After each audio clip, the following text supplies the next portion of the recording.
মোৰ নাম শ্ৰীমতী খনিকা গগৈ। মোৰ লগত আছে মোৰ সহপাঠীসকল গৰিমা গগৈ, বিপাশা দিহিঙীয়া আৰু বিদিশা ডেকা আৰু য়ানফা গগৈ। আমি শংকৰদেৱ শিশু নিকেতন বৰদুবীৰ ছাত্ৰী। আমাৰ দলটোৰ নাম হৈছে দ্য ইউনিয়ন আৰ্মি আৰু আমি ভোকেল ফৰ লোকেল আৰু স্বদেশী ভাৰত আমাৰ থিম। আমি প্ৰস্তুত কৰিব লৈছোঁ প্ৰাচীন অসমৰ অতি থলুৱা খাদ্য কলখাৰ। এই কলখাৰ প্ৰস্তুত কৰা হয় সাধাৰণতে ভীমকলৰ বাকলি আৰু গা গছেৰে। ভীমকলৰ বাকলি আৰু গা গছ সাধাৰণতে কিছুদিন ৰ'দত শুকুৱাই জুইত পুৰি তাৰ পৰা যি ছাই প্ৰস্তুত কৰা হয়, সেই ছাই পানীৰ সৈতে মিশ্ৰণ কৰি চাকনিৰ দৰে পৰিশোধন কৰি সম্পূৰ্ণভাৱে ৰেডি পোৱা যায়। এই জৈৱবিধ নিমখৰ বিকল্প হিচাপে আমি আঞ্জাত ব্যৱহাৰ কৰিব পাৰোঁ। চুলি ধোৱা, কাপোৰ ধোৱাৰ ক্ষেত্ৰত আমি এক চেম্পু হিচাপে ব্যৱহাৰ কৰিব পাৰোঁ। এই জৈৱবিধত অতি উৎকৃষ্ট মানৰ। ইয়াৰ বৈজ্ঞানিক কাৰণ হ'ল ইয়াত ছডিয়ামৰ তুলনাত পটাছিয়ামৰ মাত্ৰা অধিক।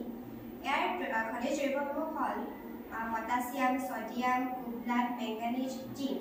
এই দ্ৰব্যসমূহ আমাৰ শৰীৰৰ বাবে অতি প্ৰয়োজনীয়। তাৰোপৰি ইয়াত এণ্টিছেপ্টিক, এণ্টিবেক্টেৰিয়া, ডাইজেষ্টিক ইছ্যুজ আদি গুণ থাকে। লগতে ই লং লাষ্টিং হয় আৰু যদি আমি ইয়াক অধিক মাত্ৰাত ব্যৱহাৰ কৰোঁ তেনেহ'লে আমাৰ ই শৰীৰৰ বাবে উপকাৰী হ'ব পাৰে, আৰু যদি আমি ইয়াক কম পৰিমাণে ব্যৱহাৰ কৰোঁ তেনেহ'লে ই আমাৰ শৰীৰৰ বাবে উপকাৰী হ'ব পাৰে। কাহ, উচ্চ ৰক্তচাপ আৰু হৃদপিণ্ড ৰোগৰ প্ৰতিৰোধক হিচাপে আমি ইয়াক ব্যৱহাৰ কৰিব পাৰোঁ। আমি ইয়াক লিকুইড হিচাপে নামকৰণ কৰিছোঁ। ইউটিউব, ইনষ্টাগ্ৰাম, ফেচবুক আদি ৱেবছাইটৰ জৰিয়তে সমগ্ৰ বিশ্ববাসীক লিকুইডৰ বিষয়ে অৱগত কৰাম আৰু চৰকাৰৰ অনুমতি লৈ সকলো কোম্পানীৰ সৈতে ইয়াৰ বিক্ৰীৰ আলোচনা কৰিম।